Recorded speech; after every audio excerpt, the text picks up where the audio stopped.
Bismillahir Rahmanir Rahim. We begin with Allah's blessed name. We praise Him and we glorify Him as He ought to be praised and glorified. And we pray for peace and for blessings on all His noble messengers, and in particular on the last of them all, the blessed Prophet Muhammad sallallahu ta'ala alayhi wa sallam. I greet you with the greeting of peace. Assalamu alaikum wa rahmatullahi wa barakatuh, here from the IBN studio in my native island of Trinidad. I regret that we lost last Sunday. I was in Tobago, the neighboring island of Tobago, and I couldn't get a flight to fly back to Trinidad on Sunday morning to do the live program. I was in Tobago because I had 4 Orthodox Christian guests. 2 of them were Russians. I think you know the Seika from the website, The Vineyard of the Seika.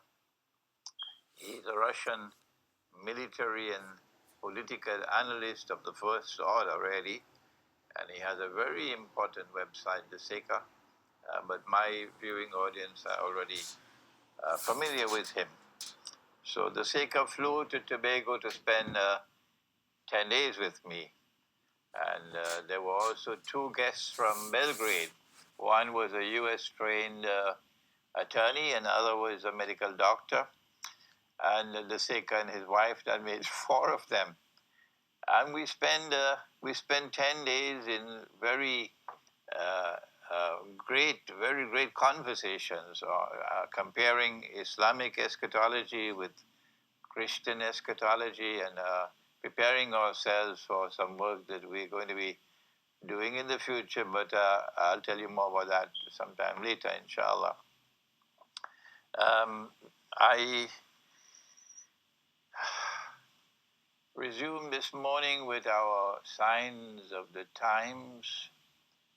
You know that we can look up in the sky and we can try to anticipate whether rain is coming or not, but my critics say that I can't do that with the events which are unfolding in the world. They say only Allah knows the future, and yet they look up in the sky and they say it's going to rain today. Yes, Allah knows the future, but Allah has communicated to us, and He does continue to communicate to us with signs which are unfolding in the world.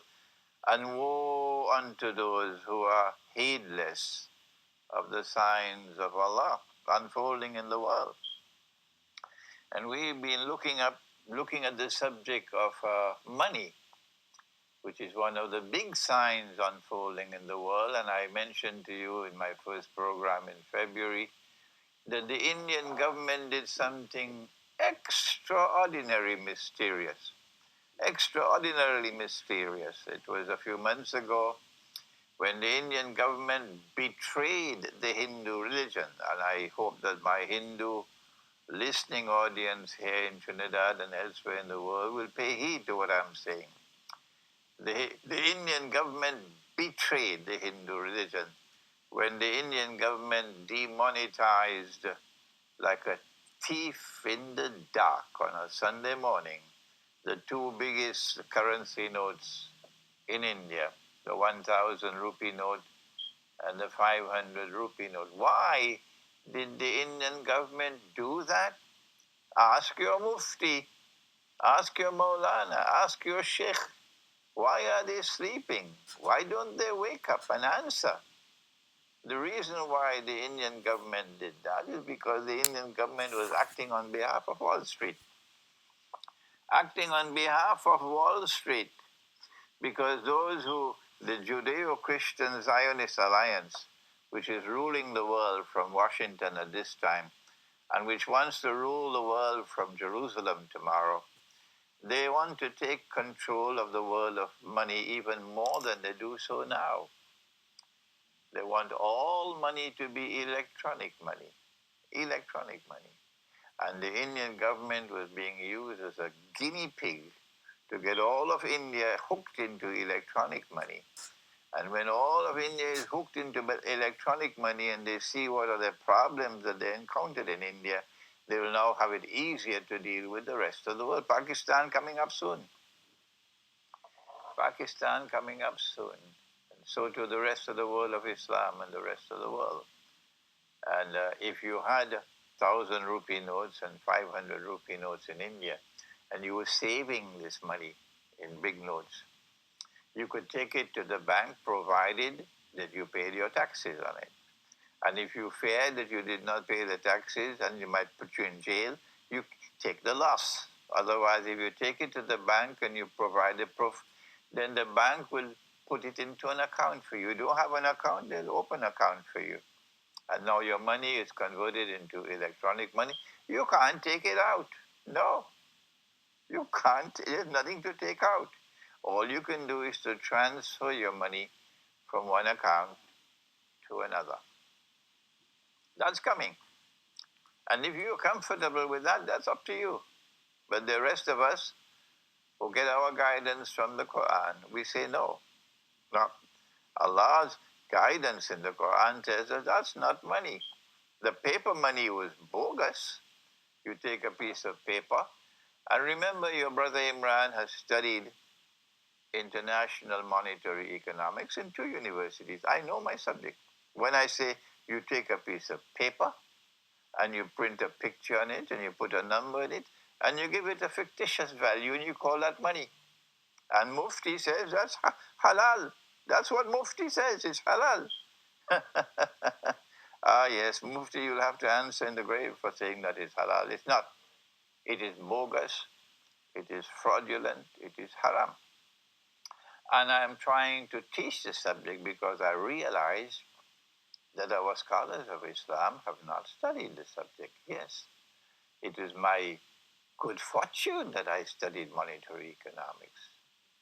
But I have met in Iran with I don't want to mention the names of the ayatollahs, but they are very, very eminent ayatollahs of Iran, some of the highest.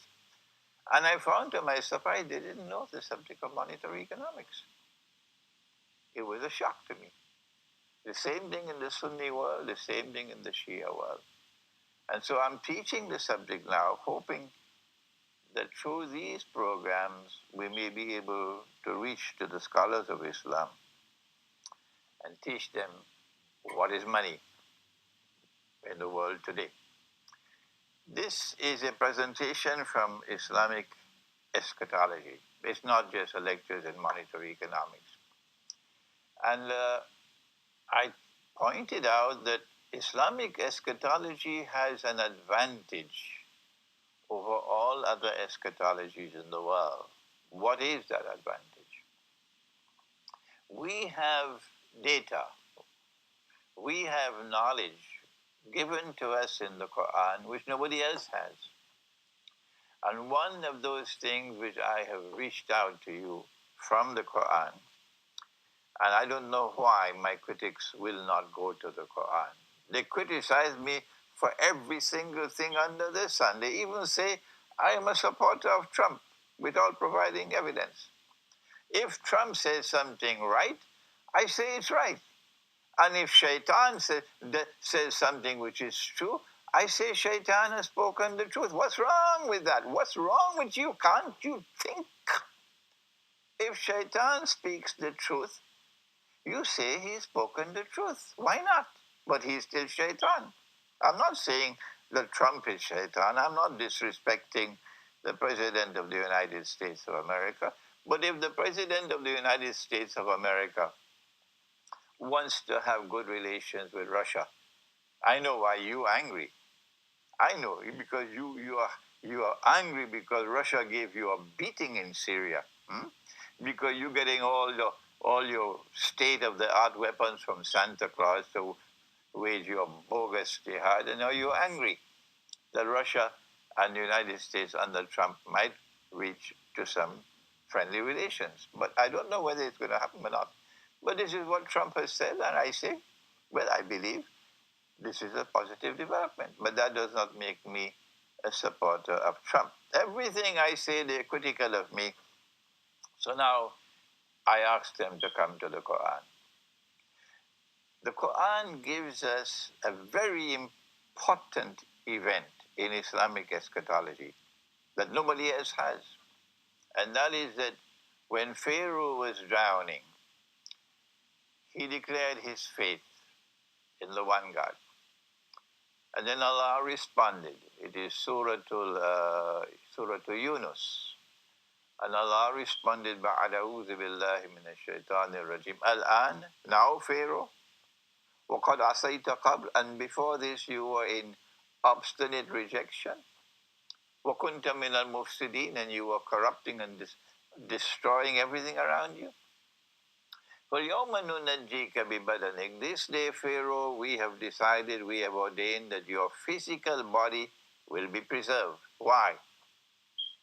Why does Allah want to preserve the physical body of Pharaoh? Do you know the answer?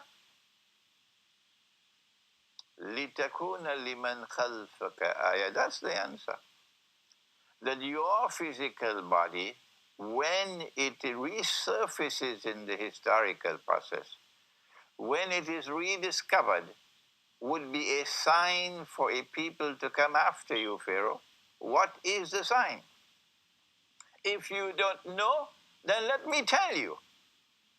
The Quran is saying that when the body of Pharaoh is discovered, it will be a sign for a people who will live the way Pharaoh lived. There was this epic encounter between Pharaoh and Musa alayhi salam, between arrogant power, declaring that he is the God Most High, and Rabbukumul A'la, and persecuting and demonizing and waging war on the religious way of life and on the Muslims who were Banu Israel. And Allah destroyed Pharaoh, sent a miracle.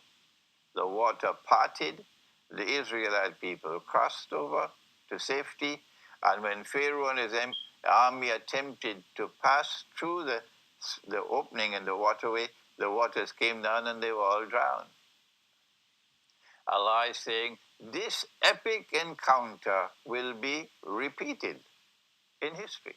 History will be repeated. It will occur one more time. When the body of Pharaoh was discovered in 1897 or 98, it was just at the same time that the Zionist movement was created. And so now we are living, according to Islamic eschatology, in a special time in the end time, the last countdown, you may call it. That in this last countdown, from 1897 until the return of Nabi Isa alayhi salam, the return of Jesus, that every Christian is waiting for, and every Muslim is waiting for.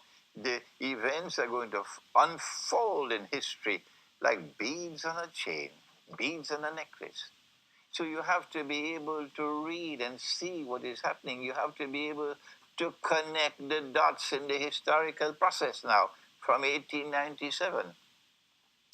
I think it was in my last lecture I pointed out that within a few years of the body of Pharaoh being discovered, two things happened. In 1902, do you remember? I'm 75 years of age. Tomorrow I'll be gone from this world. I want you, my students, to do your homework. Study history. Connect the dots of history. And may Allah give you the nur with which to do it. Because this is vitally important to be able to anticipate what's coming ahead. In 1902, the Zionists organized a conference in Paris to plot regime change. They wanted the Ottoman Empire to have regime change. Why? Because the Ottoman Empire controls Jerusalem, controls the Holy Land. And the Zionists want a state of Israel in the Holy Land, which will eventually rule the world. They plotted, therefore, in 1902 for regime change in the Ottoman Empire, in Constantinople. In the same year of 1902 that they were plotting the destruction of the Ottoman Empire, they had Dajjal sent Abdulaziz ibn Saud to Riyadh to take control of Riyadh, so that a state of Saudi Arabia could eventually be created to replace the Ottoman Empire, controlling the world of Islam on behalf of Dajjal. That was 1902.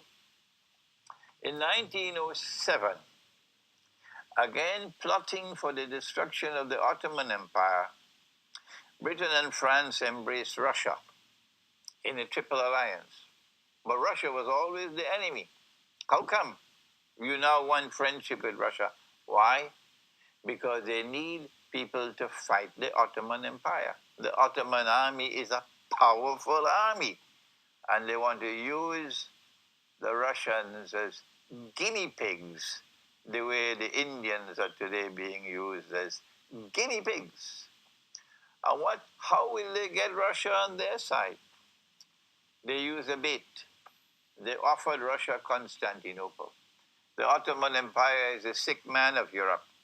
When the Ottoman Empire collapses, we, Britain and France, promise you Constantinople. And Russia fell for the bait. But not anymore. You can give Russia all the bait you want today. It's not going to fall for it. No, not today's Russia. And so that was 1907. 1908, and regime change in the Ottoman Empire. They succeeded in 6 years. It's unimaginable. It just took them 6 years. In 1908, regime change in the Ottoman Empire, and the so-called Islamic government is replaced now with a secular government, the Young Turks. The Young Turks who will now do things that the Muslims would not do. Yes, the Young Turks who are secular nationalists. That was 1908. And now they prefer, the new government in the Ottoman Empire is waging war on Islam. They need this. Why? They need a godless government in Constantinople. Why? Answer, because they want the Arabs to turn against the Ottoman Empire. They want the Arabs to fight with them to be able to defeat the Ottoman troops in the Holy Land. That's why they need a godless government in Constantinople. We know your plans. We've understood you very well, and we're teaching our people now. This was 1908. And then, finally, in preparation for the Great War, which we know is coming in 1908, as today we know another great war is coming. But there are those who eat biryani and go to sleep. They don't care. Leave them. In 1913, they did something very extraordinary in the world of money. They created the Federal Reserve Bank in the United States of America. It's a private bank. And the Federal Reserve Bank will now issue U.S. currency notes. And the U.S. currency note will say, "In God we trust." But these fellows are very clever. Very, very clever. The Federal Reserve Bank is created because they need to finance the war which is coming. They need to be able to get a vast amount of money to finance the war which is coming, so they can conclude this mighty war, this first world war in history, quickly. And the only way you can do that is with bogus money. So the Federal Reserve is going to be allowed to print paper, issue paper, and you don't have the gold to back it. Remember, the government of the United States of America is contractually obligated that 20 US dollars is worth 1 ounce of gold. So you're not supposed to print more paper than you have gold. But where is the policeman to check? No. So the United States can print paper, and Britain and France can print paper in order to be able to finance the war. When Germany attempts to do the same thing, They know how to bring down the German mark, the way the Venezuelan bolivar today is in no man's land, and the Pakistani rupee, and the Algerian dinar, and the Bangladeshi taka, and the Serbian dinar, etc. So the German money is in no man's land, finished, but they are printing paper to finance the war. This is 1913, remember. The Federal Reserve Bank is established. The body of Firaun was discovered just about 15, 16 years ago. And by 1913, the Federal Reserve Bank is established. The Great War began in 1914. What was it? In the city of Sarajevo, the Archduke Franz Ferdinand is on a state visit of Sarajevo, and he was assassinated by a Serbian nationalist because the Ottoman Empire has been waging unjust war on the Orthodox Christians, and there is also Roman Catholic versus Orthodox Christians rivalry in the Balkans, and this led to the assassination of Franz Ferdinand, the Archduke of Austria-Hungary, in the summer of 1914. And this eventually led to the First World War. The Ottoman Empire tried to stay out of the war, but they had moved the pawns on the chessboard so cleverly that eventually the Ottoman Empire had no choice but to join the war on the side of Germany and Austria-Hungary. And so on the one side, you have Russia allied with Britain and France in a mysterious triple alliance, and on the other hand, you have Germany, Austria-Hungary, and the Ottoman Empire waging what is known as the First World War. When this war was going on, it appeared that Germany would win the war because the Germans brought a new weapon of war, never used before, something called a submarine.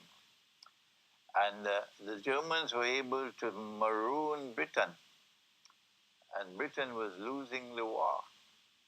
It was at that time you had British spies in Arabia, and you had Jewish forces at work in the United States of America. On the one hand, the British spies in Arabia took money with them to bribe the Arabs to join with them. Sharif Hussein, who is the great-grandfather or the great-great-grandfather of the present king of Jordan, was appointed as Sharif of Mecca by the Ottoman Khalifa.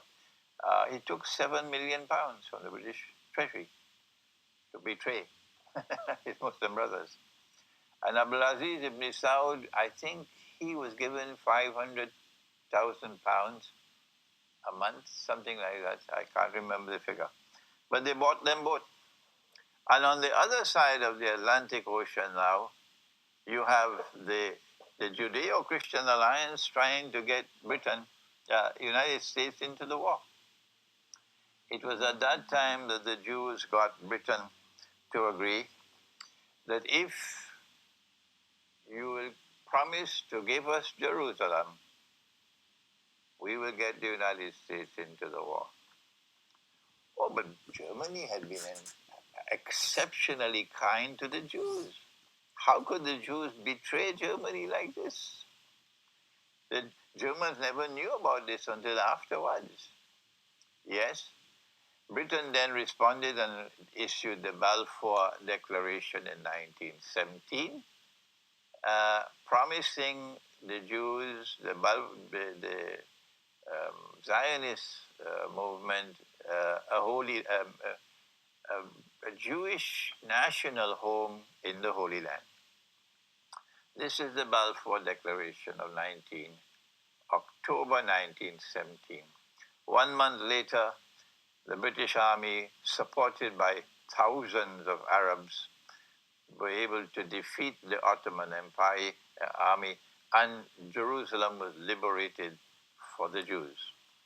And then the British general declared, today the Crusades are over. The same month, or maybe it was October, a third thing happened, and that is that Russian troops are only one arm's length away from Constantinople. Britain and France had promised Russia you get Constantinople, but they were giving a promise that they never intended to keep. That's their way. The British way and the French way is to tell monstrous lies and to deceive. That is what they have left behind them in history, that they are liars. And they deceived Russia. When the Russian troops were one arm's length away from Constantinople, then the Russian Jews acted. And they brought about regime change in Russia. It was called the Bolshevik Revolution. And they killed the entire family of the Tsar, took over Russia, and then proceeded for the next 70, 80 years in waging war on the religious way of life to destroy Orthodox Christianity. These are all facts. My critics can do what they want. I am giving you facts. These are things that actually occurred. And then, as soon as the Bolshevik Revolution took place, Russia withdrew from the war. And so Constantinople is now safe for the British and the French and the American. United States entered the war, and eventually they were able to defeat Germany, and Germany had to surrender. And the Ottoman Empire was not only defeated, the Ottoman Empire was broken up into bits and pieces, and Pakistan, you better study what happened. Pakistan, you better study what they did to the Ottoman Empire. I'm warning you, you better study what they did to the Ottoman Empire. They broke it up into bits and pieces, and that is what they want to do with Pakistan. I got my education in Pakistan. Don't you make the mistake of telling me that I hate Pakistan. That's rubbish with a capital R.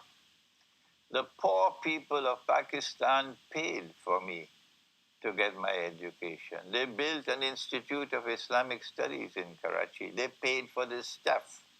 I even got a small scholarship stipend while I was studying in Pakistan.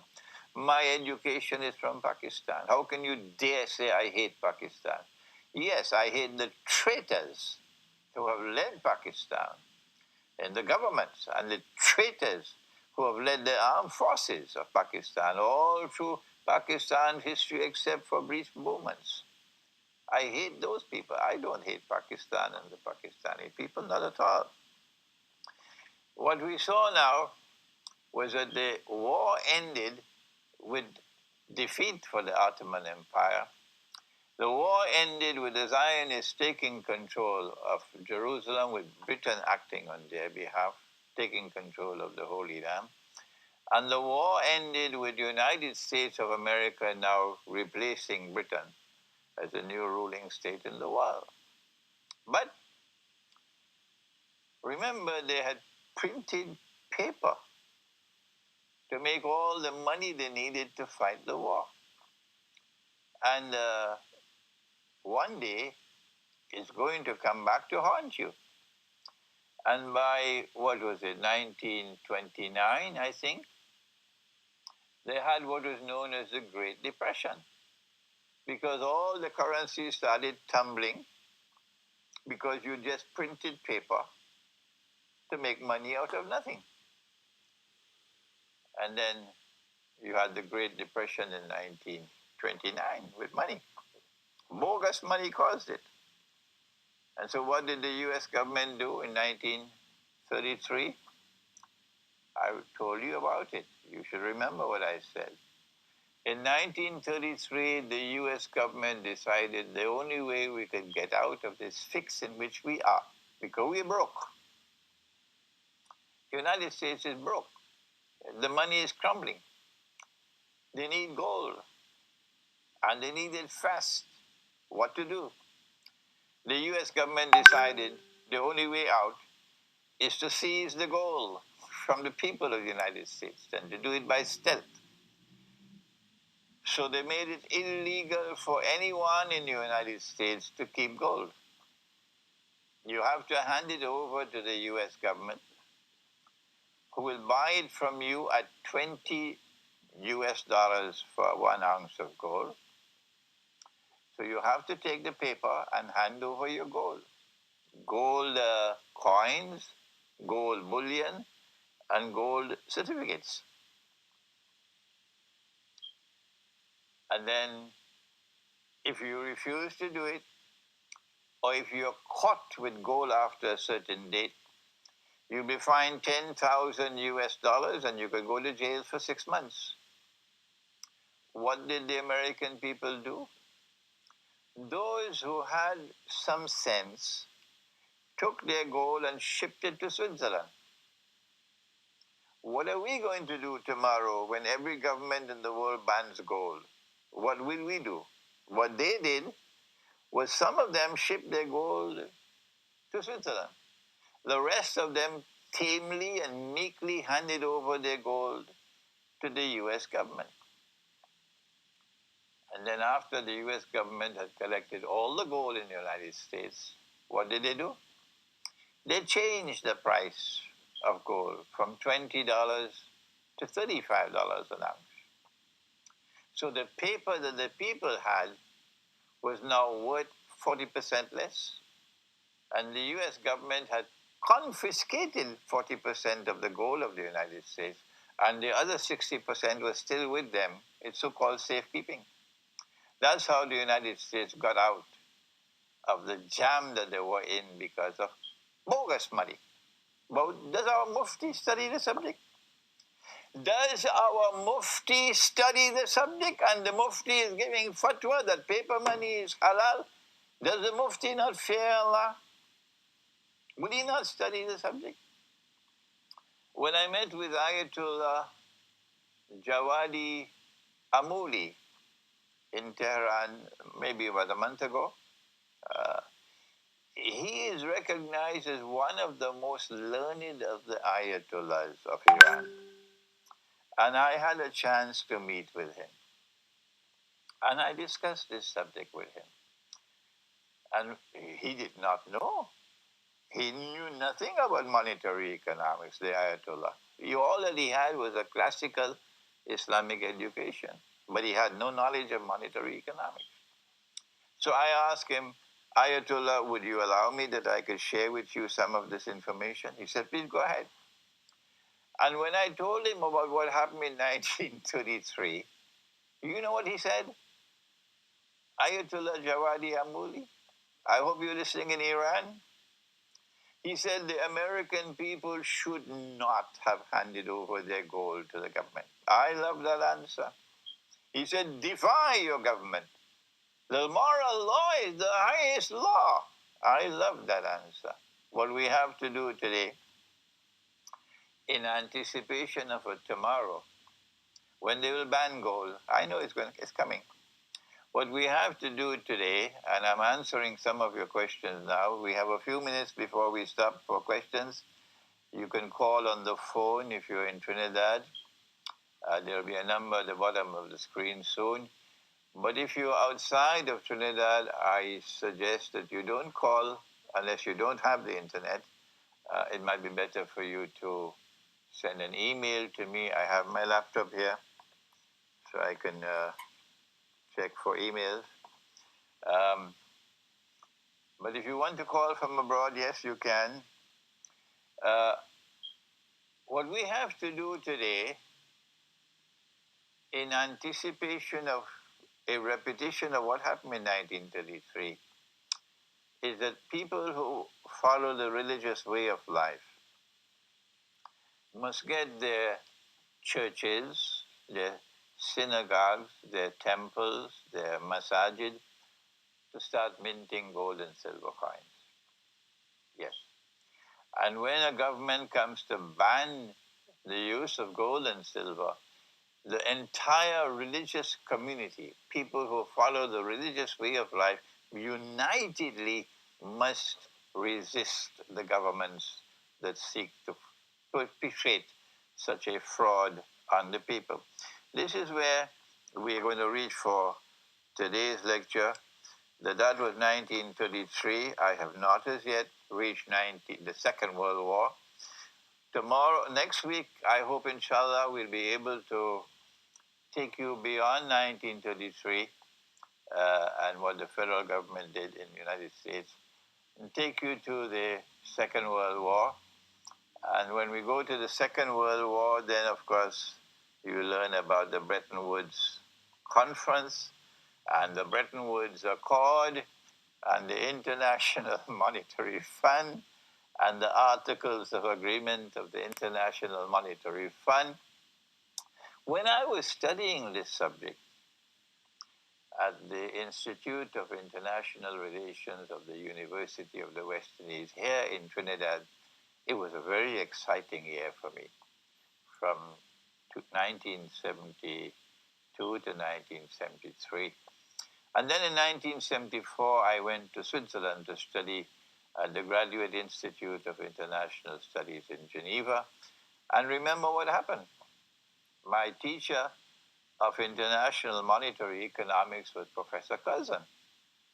And every single day in the class, I was challenging him because it was bogus. And then he called me aside one day. He said, "You know, Mr. Hussein, you don't have to attend my class." Meaning, I don't want you in my class anymore. That's what he said to me. He said, "Just write the exams at the end of the year." And so I stopped attending his class and I wrote the exams at the end of the year and I passed my exam. But even at that time, I knew that this was all bogus. I hope and I pray that our muftis and our maulanas and our shuyukh and our ayatollahs will one day take a little time to study the subject. I'm teaching the subject here from IBN with the hope that you, my students, will be able to help me get this knowledge over to the scholars of Islam. Now, let's see some of the emails while we're waiting for telephone calls. If you are interested.